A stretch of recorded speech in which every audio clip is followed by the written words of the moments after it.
Hello student, मैं विष्णु दिवाकर। इस video में हम बात करने वाले हैं school of open learning CBCS semester 5th के जो स्टूडेंट्स हैं जेनरिक इलेक्टिव जिन्होंने सब्जेक्ट लिया है अंडरस्टैंडिंग गांधी गांधी एक समझ के रूप में। तो यहाँ पर आपको इसके अंदर आपका जो फर्स्ट लेसन है वो है आपका स्वराज के ऊपर। ठीक है, तो आज की वीडियो के अंदर हम यही बात करने वाले हैं कि उस लेसन में से अगर आपको कोई क्वेश्चन आएगा तो वो किस तरीके से आएगा और आपको किस तरीके से उसको सॉल्व करना है। तो चलिए वीडियो को हम देरी से स्टार्ट ना करते हुए जल्दी से स्टार्ट कर देते हैं। तो सबसे पहले आपके सामने यहाँ पर लिखा हुआ है कि जो क्वेश्चन है वो किस तरीके से आएगा। तो क्वेश्चन आएगा आपका कि स्वराज का क्या अर्थ होता है। ठीक है, स्वराज। तो ये जो स्वराज है इसका क्या अर्थ होता है और महात्मा गांधी जी के द्वारा इस शब्द को किस तरीके से यहाँ पे परिभाषित किया गया है। तो चलिए स्टार्ट करते हैं। तो यहाँ पर बताया गया है कि गांधी जी जो है, महात्मा गांधी जी जो है वो बताते हैं कि महात्मा गांधी का स्वराज एक वैचारिक यात्रा का तार्किक निश्चय था। जिस पृष्ठभूमि में भारत की आजादी की अवधारणा विकसित हो रही थी उसका सरोकार मात्र सत्ता परिवर्तन तक सीमित नहीं था। ऐसा सोचने वालों में महात्मा गांधी पहले व्यक्ति तो नहीं बल्कि अग्रणीय व्यक्ति अवश्य थे। तो यहाँ जो ये जो स्वराज वर्ड है इसको हम अच्छी तरीके से किस तरीके से समझ सकते हैं कि देखिए यहाँ पर क्या एक वैचारिक यात्रा यानी कि उनकी जो विचार की यात्रा थी उसके आधार पर इस शब्द का जो है इस शब्द की उत्पत्ति हुई स्वराज की। और यहाँ हम बात करेंगे गांधी के स्वराज की अवधारणा जो है वो अत्यंत व्यापक है, अत्यंत व्यापक बताई गई है। स्वराज का अर्थ केवल राजनीतिक स्तर पर विदेशी शासन से स्वाधीनता प्राप्त करना नहीं है, बल्कि ये नहीं कि when we got freedom in 1947 कि आजादी हमारे को प्राप्त हो गई और उसका मतलब ये है कि भाई हमने क्या करा कि विदेशी शासन से जो है स्वाधीनता प्राप्त कर ली, बल्कि इसका सिर्फ इतना ही अर्थ नहीं है, बल्कि इसमें सांस्कृतिक व नैतिक स्वाधीनता का विचार भी निहित है। यह राष्ट्र निर्माण में परस्पर सहयोग व मेल मिलाप पर बल देता है। राष्ट्र निर्माण करने के लिए और परस्पर सहयोग और मेल मिलाप पर बल देता है। शासन के स्तर पर यह सच्चे लोकतंत्र का पर्याय है, सच्चे लोकतंत्र की स्थापना। ठीक है, तो गांधी जी का जो स्वराज है, गांधी का जो स्वराज है वो निर्धन का स्वराज है। निर्धन समझते हैं आप, यानी कि जो कि पुअर अगर हम बात करें या फिर जिनके पास पैसा नहीं है, हम इनको डायरेक्ट ऐसे बोल सकते हैं कि निर्धन का स्वराज है जो दीन दुखियों के उद्धार के लिए प्रेरित करता है। यह आत्म संयम, ग्राम राज्य व सत्ता के विकेंद्रीकरण पर बल देता है। गांधी ने सर्वोदय अर्थात सर्व कल्याण का समर्थन किया है। सर्वोदय का मतलब होता है सबका उदय हो, यानी कि सबका कल्याण हो। इसको समर्थन करते हुए गांधी जी ने स्वराज शब्द को जो है यहाँ पर परिभाषित करने की कोशिश की है। अहिंसात्मक समाज, गांधी की दृष्टि में आदर्श समाज व्यवस्था वही हो सकती है जो पूर्णतः अहिंसात्मक हो। अहिंसकता का मतलब क्या है यहाँ पर, जैसे मैंने आपको कहा कि लड़ाई झगड़े जो होते हैं ये सब चीजें से बिल्कुल दूर। गांधी जी का नाम आते ही सबसे पहले ये पता चलता है कि वो हिंसा उससे अहिंसा पर आधारित यानी कि उनकी विचारधारा थी। हिंसा से वो बिल्कुल अलग रहते थे। जहाँ हिंसा का विचार ही लुप्त हो जाएगा वहां दंड या बल का प्रयोग की कोई भी आवश्यकता नहीं पड़ेगी। गांधी जी क्या कहते हैं कि भाई जब कभी भी अगर आप बात करो कि भाई वहां पर जो है किसी प्रकार का दंड नहीं होगा, किसी प्रकार का बल का प्रयोग नहीं किया जाएगा, तो वहां पर इस प्रकार की किसी भी चीज की आवश्यकता नहीं पड़ेगी। आदर्श समाज में राजनीतिक शक्ति या राज्य की कोई आवश्यकता नहीं होगी। गांधी हिंसा तथा शोषण पर आधारित वर्तमान राजनीतिक ढांचे को समाप्त करके उसके स्थान पर एक ऐसी व्यवस्था स्थापित करना चाहते थे जो व्यक्ति की सहमति पर आधारित हो। ठीक है, कि जो व्यक्ति की सहमति पर आधारित हो। अब इस पूरे की पूरे उसके आंसर की जो भी मैंने आपका यहाँ पर आंसर बनाया इसकी पीडीएफ भी आपको मिल सकती है, तो आप पीडीएफ जो है इसके डिस्क्रिप्शन में जाकर ले सकते हैं। तथा जिसका उद्देश्य हिंसात्मक तरीकों से जन कल्याण में योगदान देना है। तो यहाँ तक तो हमने पढ़ लिया है भाई गांधी जी के बारे में, स्वराज के बारे में। अब हम बात करने वाले हैं कि यहाँ पर किस तरीके से जो पॉइंट्स उन्होंने बताए गए हैं। तो जो नंबर 1 पॉइंट आएगा वो आपका आएगा राज्य विहीन समाज।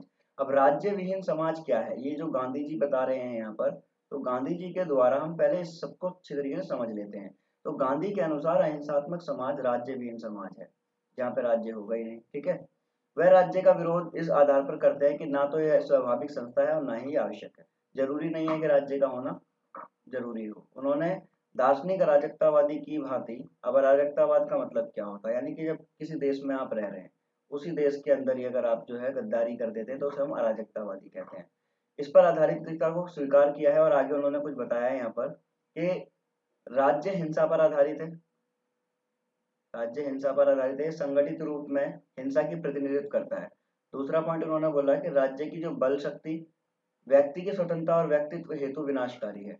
राज्य की जो बल शक्ति है वो किसके लिए वो विनाशकारी है, वो व्यक्ति की स्वतंत्रता और व्यक्तित्व हेतु। ठीक है, तीसरा पॉइंट यहाँ पर है कि एक अहिंसात्मक समाज में राज्य की कोई आवश्यकता नहीं होती। जहाँ पर अहिंसात्मक राज्य होगा, जहाँ पर लड़ाई झगड़े नहीं होंगे, वहाँ पर राज्य की जरूरत ही नहीं है। तो ये इसके पॉइंट्स हैं।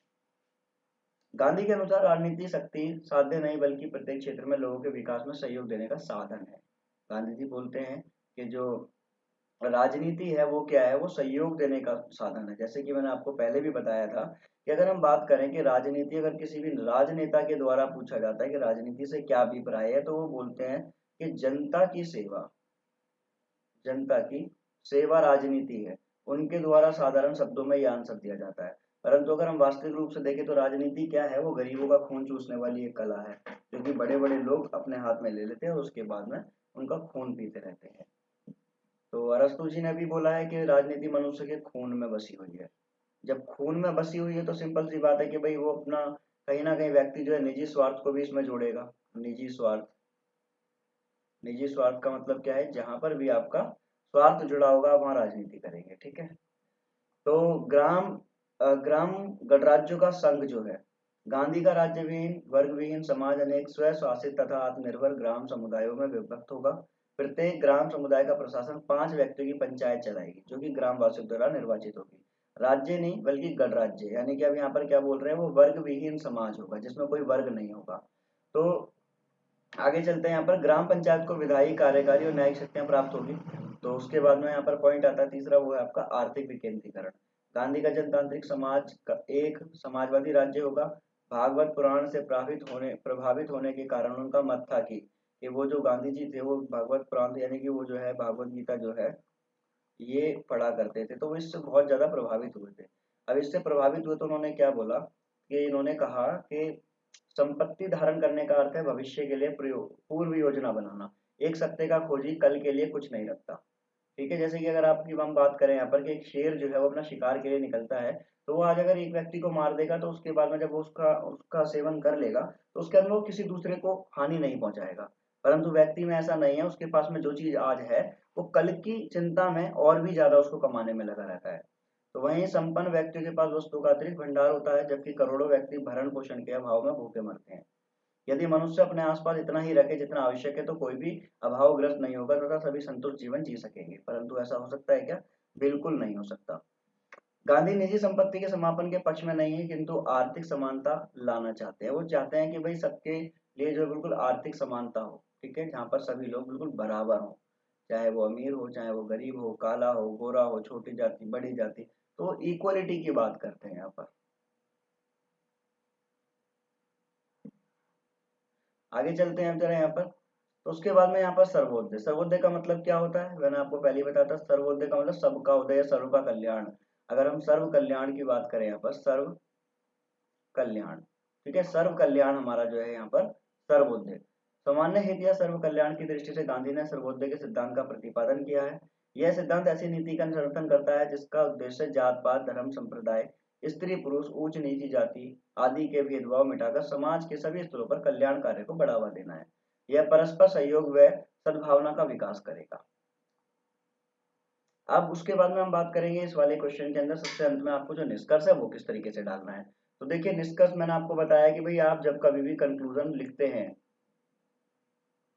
तो सबसे पहले आपको क्या करना होता है कि उस जितना भी आपने लिखा है उस चीज को आप थोड़ा अच्छे तरीके से समझ लीजिए कि आपने जो आंसर लिखा है क्या वो वैल्यूबल होगा या नहीं होगा।